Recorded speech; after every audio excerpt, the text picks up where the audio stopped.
what do we want to be when we're grown, we could come up with all sorts of interesting answers.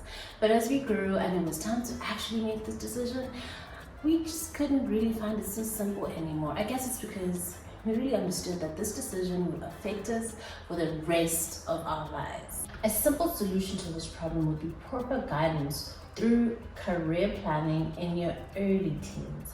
And yes, early teens. Today I want to bring you guys episode 1 of my series on career planning to help you guys think better about your future and hopefully get you the life that you want.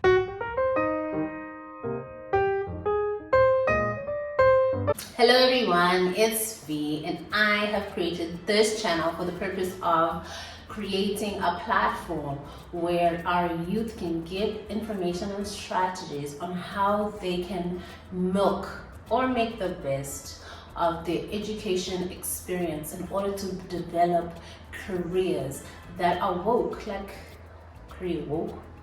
Is that a word? I agree with a word.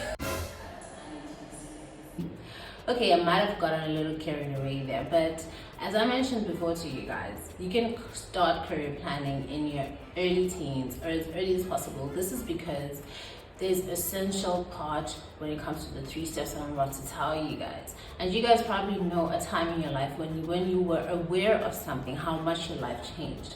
So you can imagine young kids growing up aware that there's a process of career planning. You just don't jump into it. And some parents honestly don't have time or just don't really know when it comes to things like this.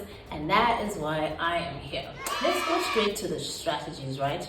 We're gonna look at self-exploration, occupational exploration, and educational planning, as well as career development.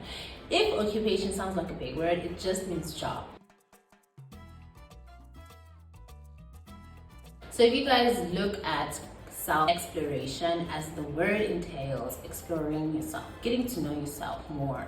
Like, 2 questions that I think are very helpful is, what do I enjoy doing and what am I good at? Enjoy doing will actually highlight your values and things that you like to partake in. It'll really highlight aspects of you as a person. And you know what, even if you are an undergrad, it might actually help, I think, to just get to know what do I enjoy doing. Do I enjoy cooking? Do I enjoy taking walks? Do I really enjoy sport? Like, for instance, you could be a person, let's choose soccer. And then you can also think of, what am I good at? You could actually be very involved when it comes to soccer, but you are actually just good at computers, right? It does happen. I probably know of people who were good and best to both worlds in different ways, and they were, let's say you like soccer because it helps keep you fit and you like computers. I mean, you don't know what you just happen to be good at. It's just those things that you've never had to struggle with, and therefore it could actually be very helpful when it comes to the process of self-exploration. And now you'd have to think about, where would these 2 opportunities lead me? This then leads us to our second point, which is occupational exploration. Now that you know that actually I like soccer, it makes me happy, keeps me fit, I'm actually just good, I'm a geek when it comes to computers, you can find out, what do computer scientists do on a day-to-day, and does their work align with me? Align in the sense that, do they do things that I would like to be doing on a day-to-day basis, work-wise? Because what a person does with their personal time is a personal choice. And also soccer. What does a day in a soccer player's life look like? Do I see myself doing that? Do I see myself as that person? Something to think about as well. Another way actually would be to actually talk to people.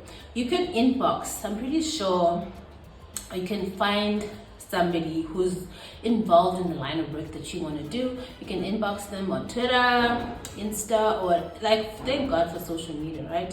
I think a lot of people would be willing to listen, but if you do find someone who doesn't want to, move on to the next person. It's not personal. Just try to find a way, who can I talk to? And if you may know a family doctor, if you have a doctor, or a family scientist, whatever the case may be, you can use that. So there's just, Also, I think I just thought of this one, you guys. Career fairs. If you're already in varsity and you're still not sure on still circle, there you can attend career fairs. I think that there are career fairs in some certain high school. I didn't go to a high school with a career fair, but they are available in some high schools. When there's a career fair, don't see it as time to make lunch break longer. No, get in there and start investigating, because at the end of the day, you might want to be a CEO.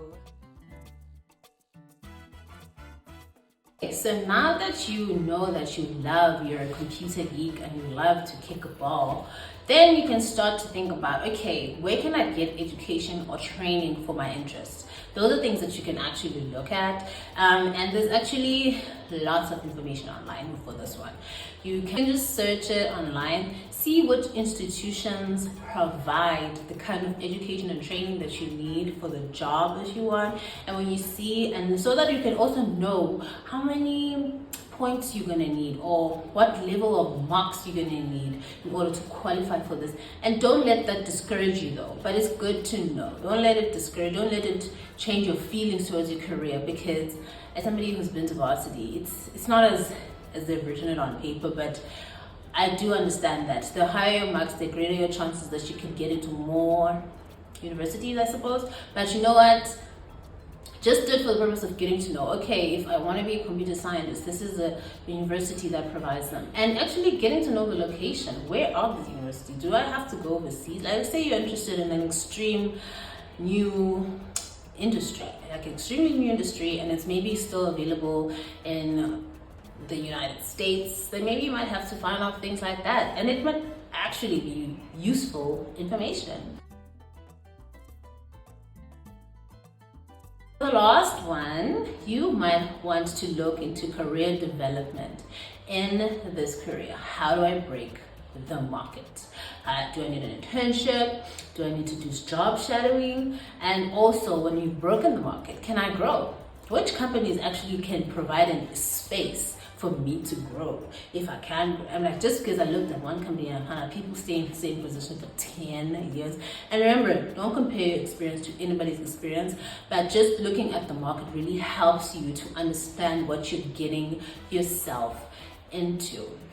And I mean, I think those are basic strategies that I think were enough for this first video. I mean, I think that's actually a lot to think about, right? But remember, guys, knowledge is potential. Action is power.